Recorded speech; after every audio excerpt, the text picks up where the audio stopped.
तस्य श्री महालक्ष्मी सहस्रनाम स्तोत्र महामन्त्रस्य श्री महाविष्णुर्भगवान् ऋषिः अनुष्टुप् छन्दः महालक्ष्मीः देवता श्रीं बीजं ह्रीं शक्तिः ह्रैं कीलकम् मम सर्वपीठा परिहारार्थं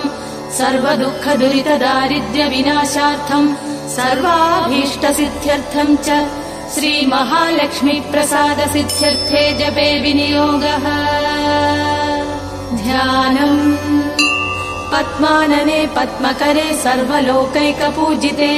सान्निध्यं कुरु मे चित्ते विष्णुवक्षस्थलस्थिते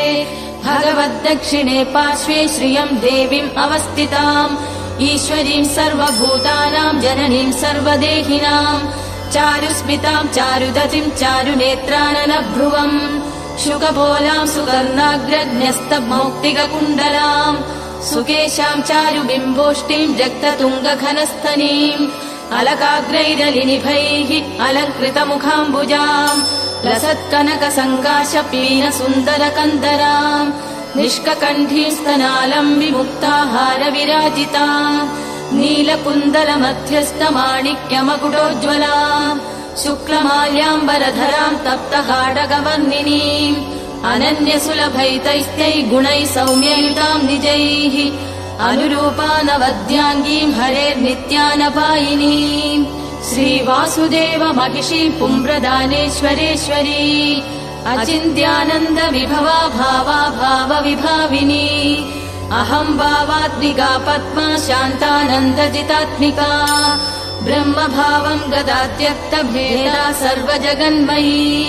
षड्गुण्यपूर्णा त्रयन्तरूपात्मानभकामिनी एकयोग्या शून्यभावा कृतिस्तेजप्रभाविनी भाव्यभावकभावात्मा भाव्या कामदुःखात्मभूः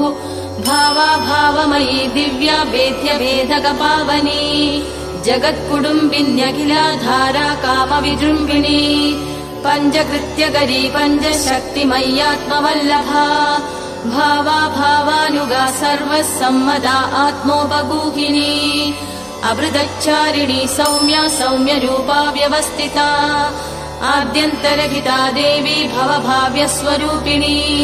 महाविभूतिः समतां गता ज्योतिर्गणेश्वरी सर्वकार्यकरी धर्मस्वभावात्मा कृतस्थिता आज्ञा समविभक्ताङ्गी ज्ञानानन्दक्रियामयी स्वातन्त्र्यरूपा देवोरस्थिता धर्मधर्मिणी सर्वभूतेश्वरी सर्वभूतमातात्ममोहिनी सर्वाङ्गसुन्दरी सर्वव्यापिनी प्राप्तयोगिनी विमुक्तिदायिनी भक्तगम्या संसारधारिणी धर्मार्थवादिनी व्योमनिलया व्योमविग्रहा पञ्चव्योमपति रक्षव्यावृत्तिप्राप्य पूरिणी आनन्दरूपा सर्वाप्तिशालिनी शक्तिनायिका हिरण्यवर्णा हैरण्यप्राकारा हेममालिनी प्रस्फुरस्था भद्रहोमा वेशिनी रजतस्रजा